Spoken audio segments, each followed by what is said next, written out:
तो उन्हें एक दिन महफिल सजाने का शौक आया। सच बात पूछिए तो उन्हें एक दिन महफिल सजाने का शौक आया। मैंने देखा कि क्या हुआ यकायक इन 2 दिनों में वो सनम जो खुदा बन गए उनका दीदार करना मना है। वो सनम जो खुदा बन गए उनका दीदार करना, मंत्री जी का मेरे को दीदार ही नहीं हो रहा। उनकी महफिल में जब कोई आए, उनकी महफिल में जब कोई आए तो पहले अपनी नजरें झुका कर आए। समझ वालों समझ लेना, समझ वालों समझ लेना, समझ से काम लेना। समझ वालों समझ लेना, समझ से काम लेना। समझ में काश आ जाए, समझना समझना। समझ में काश आ जाए, समझना समझना, तो इतना ही कहना इस्तीफा देना। मैं उस महफिल का हिस्सा नहीं थी उस दिन। मुझे मत ऐसे तंग कीजिए और हैंड ट्विस्टिंग कीजिए। मैं तो 20 में भी अपनी जगह थी, 23 में भी अपनी जगह थी, आज भी सही जगह खड़ी हूं। Somebody who is a convict begging for mercy can be the minister. फिर मैंने फिर सोचा कि चलिए पॉलिटिकल रिवेंजफुल एटीट्यूड इन्हीं 2 दिन में क्यों हुआ, इसी 2 दिन के अंदर ऐसा क्या घटनाक्रम हो गया। तो मैंने पूछा, अर्ज करी बंदे परवर से, मैंने अर्ज करी बंदे परवर से, क्यों सितम ढा रहे हो हम पर। मैंने अर्ज करी बंदे परवर से, क्यों सितम ढा रहे हो हम पर। बात सुनकर हंसकर मुस्कुराकर वो बोले, हमसे टकराना मना है। मैंने भी मुस्कुराकर कह दिया, गलत में हां से हां मिलाना मेरी विरासत नहीं है। प्रियंका गांधी जी के नारे को आत्मसात कर रही हूं। लड़की हूं, लड़ सकती हूं, द्रौपदी नहीं हूं। बाहरी कृष्ण की आवश्यकता नहीं है मुझे अपनी रक्षा के लिए। मैंने 10 साल जबर के अंधेरों में जिंदगी गुजारी है। मैंने 10 साल दोजख पे सजदे किए हैं। इस धरती पे दोजख का नाम कारागृह को कहता है, उसी कारागृह पे मैंने 10 साल सजदे किए हैं। मैंने कांटों से नहीं फूलों से धोखे खाए हैं। मैं सहारों से धोखा खाई हूं, अब सहारों से बच के चलती हूं। मैं राजस्थान, इस मर्दों के प्रदेश में महिलाओं की और वीरांगनाओं की दबंग आवाज बनकर गूंज रही हूं। मेरा दोष क्या है? मेरी वारदात कुछ भी नहीं। हां थी, नहीं मेरी वारदात कुछ भी नहीं। नहीं हां थी। मैं पार्टी के प्रति फर्माबरदार थी। मंत्री महोदय आलाकमान को भी चुनौती दे सकते हैं। मैं तो छोटी सी कार्यकर्ता हूं, बावफा फर्माबरदार हूं अपने दल के प्रति। मुझे इस 2 दिन के घटनाक्रम पे अफसोस होता है और मैं कह देना चाहती हूं, क्या पता एक रवैया शायद उन्होंने सोच लिया हो कि हम तो डूबेंगे, जो डूबेंगे सनम तुमको भी साथ लेकर जाएंगे। तो मैं नहीं डूबूंगी, मैं तो पहले भी नहीं आई थी।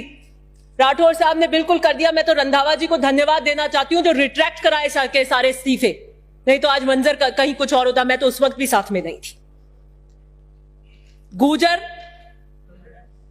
कितनी दिल की गहराइयों से आपको चाहते हैं यह सर्वविदित है। मीना समाज के कद्दावर नेता को आप आतंकी की समान उपाधि देते हैं। जाट समाज की बेटी मंजू को नाते के नाम से लेकर आप चरित्र हनन करते हैं। ये तीनों गुर्जर, मीना और जाट खेतिहार हैं और कांग्रेस के मूल वोट बैंक हैं। 45% से ज्यादा राजस्थान में इसका हिस्सा है। गजब की सोशल इंजीनियरिंग कर रहे हैं और 6 महीने बाद हम चुनाव में जाना चाहते हैं। यहां सितमगरी के तरीके सिखाए जाते हैं, यहां सितमगरी के तरीके सिखाए जाते हैं। निगाहें उठती नहीं, खम उठाए जाते हैं। मैं मुख्यमंत्री जी से अनुरोध करूंगी कि दिस रिवेंजफुल एटीट्यूड, क्योंकि मैंने आपके आतंकी की उस उपाधि की और नाते की उस वक्तव्य की निंदा करी, तो वहां पर जेडीसी मेरे ओसिया की 44 सड़कों को रातों रात मना कर देता है। This political revengeful attitude, let the Rajasthan see it, कि अगर मैं सही पर सही खड़ी होकर अपने दल के लिए, अपने समाज के लिए, मंजू जाट हमारे समाज का गौरव है, वो वीरांगना। अभी जाट महाकुंभ हुआ था, नहीं सुनेंगे हम इस तरीके की प्रथा। यह सुनने के लिए हम उच्च स्तर के सदन के अंदर नहीं खड़े हुए। आप हमारी पार्टी से हो सकते हैं, और यह सरकार का वक्तव्य नहीं था। सरकार का वक्तव्य इतना था कि कब कब एफआईआर हुई और कब कब हमने अरेस्ट किया। और मैं इस बात का, मुख्यमंत्री जी के इस बात का समर्थन करती हूं कि हमें परिवार के बाहर नौकरी नहीं देनी चाहिए। उसका कारण है कि अगर हमने परिवार के बाहर नौकरी दी तो जो हमारा पीछे रूरल बैकग्राउंड है उसके अंदर हो सकता है कि पीयर में ब्लैकमेल कर ले कि जाइए तुम नौकरी लेके आइए किसी की, नहीं तो हम घर में नहीं रखेंगे।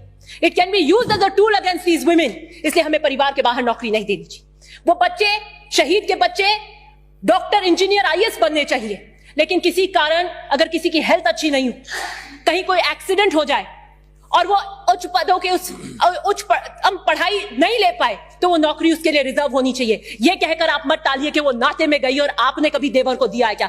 ये सरकार का वक्तव्य, मैं से अग्री करती हूं, लेकिन आपने वक्तव्य को कैसे पेश किया। आप कहिए कि उन्होंने मैन हैंडलिंग हुई, कांच फोड़े, ये किए, आतंकी के समान कैसे कह देंगे। और उसकी प्रतिक्रिया क्या हुई कि आपने पहले उनके नेता को कहा और दूसरे दिन हमारे प्रभारी को आतंकी कह दिया। ये कौन सा उदाहरण हम सेट करेंगे। मैं अर्थ में इतना ही कहना चाहती हूं कि मैं मुख्यमंत्री से अर्ज करूंगी कि यकायक जो 44 रोडों को रोक दिया गया है उसमें आप सीरियसली इंटरवीन करिए। और मंत्री जी क्योंकि आजकल जिद पे आ जाते हैं और उनकी जिद सबसे बड़ी होती है, उसके आगे सब नतमस्तक हो जाते हैं।